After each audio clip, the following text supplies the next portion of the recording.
SRMPR Passenger Vehicle Expo 2.0 Nandambakkam வர்த்தக மையத்தில் July 31, August 1 மற்றும் 2ஆம் தேதியில் நடைபெறுகிறது.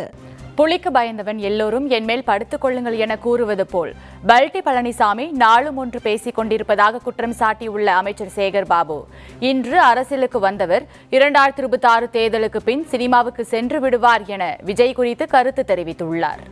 எடப்பாடி மைக்கு பூச்சாக கம்யூனிஸ்ட் விமர்சனம் பண்றது, விடுதலை சக்தியை வான்றது, நீ வான்னு தேடி தேடி கூப்பிடுறது.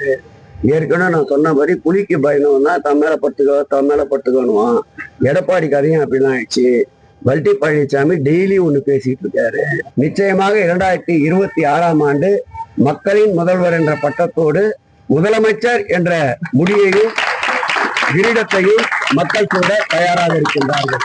67, 77 மாற்றம் 26லயும் வரும் விஜய் சொல்லியிருக்காரு. அண்ணா வழியில நாங்க நடப்போம்னு சொல்லி மாற்றம் வரும். நிச்சயமாக இன்றைக்கு அரசியலே வருகிறோம் என்று சொன்னவர் 2026க்கு பிறகு நான் சினிமாவிற்கு செல்லுகிறேன் என்ற மாற்றத்தை ஏற்படுத்தும்.